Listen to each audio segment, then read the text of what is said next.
आप जानते हैं कि आजकल परिवारों में कितना कलह बढ़ गया है। हर कोई एक-दूसरे से लड़ने के लिए तैयार है और जहाँ पर कलह अगर नहीं हो रहा है, जैसे कोई कुछ कहता नहीं है, तो या तो वो घुट-घुट के जी रहे हैं या तो मतलब आजकल तो लगभग नॉर्मल ही हो गया है, इतनी सारी लड़ाइयाँ, झगड़े होते रहते हैं, रिलेशनशिप टूट रहे हैं, सब कुछ।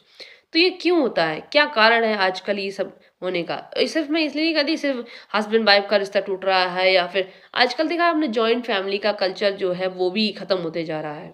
जबकि इसके बहुत सारे फ़ायदे भी हैं, हर चीज़ के पॉज़िटिव और नेगेटिव इम्पैक्ट भी होते हैं। इसके खत्म होने का कारण मैं बताती हूँ आपको क्या होते हैं। जॉइंट फैमिली होती है ना, उसमें ओल्ड पीपल वही होते हैं, यंग पीपल भी होते हैं और उसमें बच्चे होते हैं। हर एज कैटेगरी का इंसान होता है और जब बहुत सारे ग्रुप ऑफ पीपल एक साथ रहते हैं तो वैरायटी ऑफ ओपिनियंस भी होता है। तो इसमें हमें चाहिए कि हमें एक ऐसा व्यक्ति चूज़ करना है जो कि न्यूट्रल रह सके। आप वो ऐसा ना हो किसी एक रिलेशनशिप के नाम पे उस पे झुकाव हो रहा है, ऐसा नहीं करना है।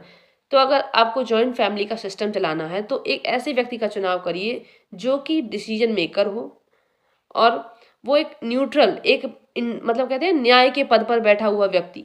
तो वो ऐसा व्यक्ति ही एक सिस्टम को चला सकता है। जैसे कि फॉर एग्ज़ाम्पल अगर कोई जॉइंट फैमिली है ना? तो उसमें अगर आप बहुत ज़्यादा बूढ़े लोग जो हो गए हैं, बहुत एज्ड हो गए हैं, अगर आप उनकी पूरी-पूरी सलाह मानते हैं, तो आप ये मान के चलिए कि आपका ग्रोथ ना स्टक हो जाएगा।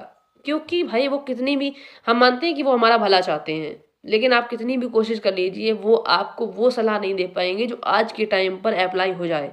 और आप अगर उनकी बात को एज़ इट इज़ मान लेते हैं, उन्होंने जो कहा बस हाँ मिलाते रहते हैं, तो आप वहीं पर स्टक हो जाएँगे। ठीक है?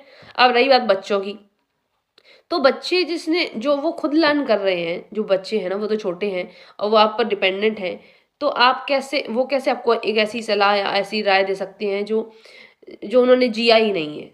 आप उनकी लाइफ़ को बनाएँगे, तो मुझे लगता है जॉइंट फैमिली में जो है कि हमें जो यंग पीपल हैं उस फैमिली के, उनको एक डिसीज़न मेकिंग की पावर पर रखना चाहिए और उस व्यक्ति की भी ये ज़िम्मेदारी है कि वो अपनी पावर का गलत इस्तेमाल करते हुए ना हो, किसी रिलेशनशिप की तरफ ना झुके।